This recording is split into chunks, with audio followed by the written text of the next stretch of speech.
standard. So like, it's not like blood work is the gold standard marker, but this is cool. And so, yeah, my dad's metadata changed dramatically. My biomarkers didn't. So when my son Talmadge gave me his plasma, my biomarkers did not change, which like makes sense because my biomarkers are already like his. We're already of comparable health, but my dad's are not as good as mine. So, but yeah, that was the behind that. And so like my son, yeah, like that's cool. Yeah, but like he's a yes and guy. Oh, nice. So like anything I say or anything I do, he's always like, Dad, yeah, and like when I did the live stream mushrooms, he's like, I'm in and I want to hang out with you. And so he's just like, he's such a cool dude. I want to talk about the mushroom stuff, but take me back to the erections. What? And that's the only time I'll ever say that, probably. It's like the time you were gay. Yeah, dude, you never know. Everyone's a little gay. For one, oh, dude, people's all a little bit gay, bro. You fucking tickle anybody. If you tickle somebody hard enough, they'll admit it. Yeah. What did you notice about erections? Yeah, what did you guys find out here? Because you and your son both took this. Is it a test? What did you guys do to study it? Yeah. So the idea behind this is how do you tell if somebody's in good health? Right? You can look at them. It's like, what is the skin quality? Like, what are their muscles? Are they aerobically fit? It turns out that nighttime erections for men is a major marker for health. And that if a man is not having erections at night when he's asleep, it's representative of much larger problems in the body. But before we did this, nobody talked about this idea. But every night you go to bed, your body goes through a natural process of erection cycles. So men have between 3 and 5 erections every single night. It's not sexual. Your body is just like pulsing the system. Females have the same thing. So females also have these arousal cycles. They're clitoris engorges. So we can measure a man's erections. So we have this little device you put on the base of the penis, and you go to sleep. You think it's annoying, but it's actually fine. You don't even feel it. And you wake up in the morning, and it gives you a readout: how many erections you had, how long they were, and then the strength of the erections. And what it's basically doing is it's telling you the health of your cardiovascular system, your psychological health, and your physiological health.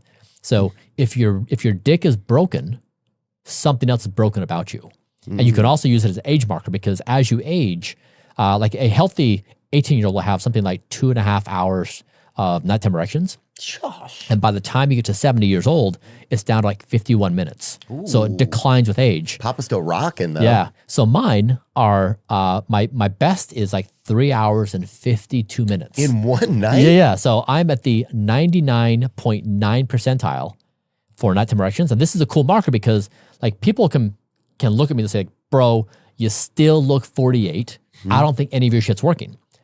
And the way to counteract that is when you go to bed, your body just does it. Like I can't change if I have erections at night or not. I can't think about having sex. Like your body just does it. Right. So it basically is a question of like my body is behaving like an 18-year-old, like better than an average 18-year-old. Yeah. And so that's like a good marker of like, is my stuff working or not? Yeah. Like, so that's what this whole idea is. So I was teaching my son, like, I was like, hey man, how are you doing? Because as a good father would want his son to be healthy. And he's like, I want to measure it. So he's a very healthy 18-year-old. And I was trying to demonstrate that, I'm 48 years old. He's 20. Our bodies basically are behaving the same. So people like definitely had a lot to say about this post. Yeah, well, it's pretty fascinating. When you think about that, you had 34 million views on this. But like, that's not even like, it went so much more viral than that. That's insane, bro. Yeah. But dang, also, it's a great business card for your son in the dating world. Yeah, like, you know what? Yeah. Or the longevity world. I mean, it's just like, if that's something that's just like, it's your nature that it's going to show up at night.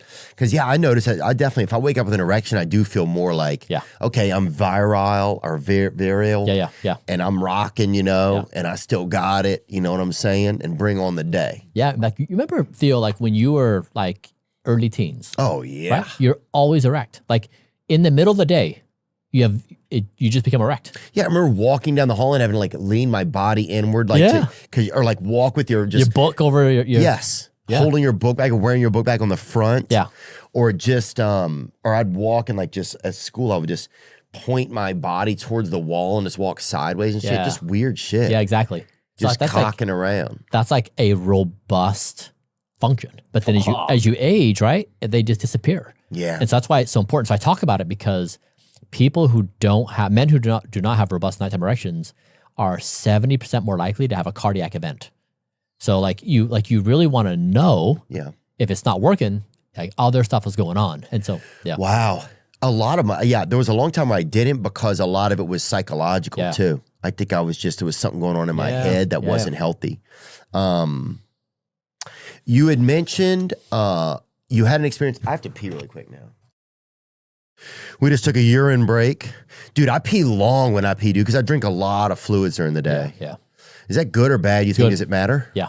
Yeah. Do you cut off fluids at a certain time at the end of the day so you don't wake up to pee at night? Yeah. So I measure, what I did is I measured my fluid. So when I exercise and when I'm in the sauna, I'm able to exercise I measure how much I sweat. So Gatorade has a patch. You just put it on the inside of your forearm, and then it gives you how much you sweat and also the content of your sodium. So you have like a kind of a baseline. And then you have an idea of you can back into how much should you consume and should you supplement with the sodium, or do you already have that? So yeah, I consume about 120 to 130 ounces of water per day. So a lot like you. I front load it in the morning and I stop around 4 to 5. Ooh. So yeah, so that then helps me lessen the number of times I need to get up. So sometimes if I'm lucky, I'll sleep the entire night. And then other times, probably half the nights, I'll get up once. But yeah, I try to stop fluid towards the end of the day to stop getting up at night. So you'll stop it kind of right after you eat dinner? Yeah, because I eat dinner at 11 a.m., noon. I have my final meal of the day around noon. Oh, you do? Yeah.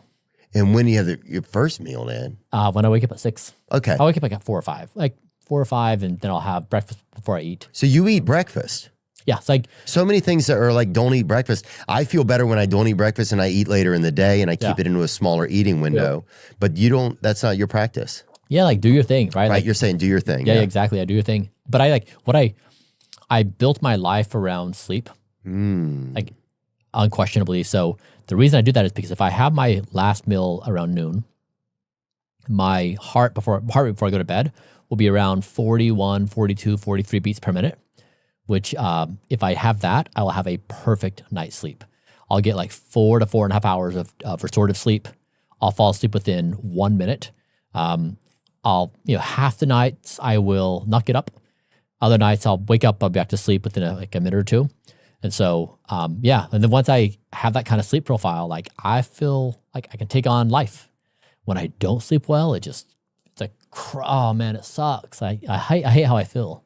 Everything goes downhill. Everything does. The way I treat other people, the way I treat myself, like you're saying. Yeah. Last night's sleep was bad. Might as well wreck the rest of the day. There's this. There's this regenerative thing that sort of continues to happen. Yeah.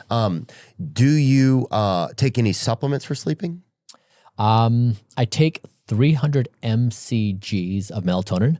So that's not to be confused with a milligram. It's just a third of a milligram. Okay. So very, very light dose. That's all I take. In a powder or chewable or what? Just I take a plant-based melatonin. Yeah, instead of synthetic. But otherwise, people have their sleep stacks. They have the magnesiums and cool, but I just don't need it. What I've learned is that the body is a clock. It loves consistency, and so we've measured this where your body wants to it runs certain biochemical processes on certain time frames. So, for example, if your bedtime is 10 p.m.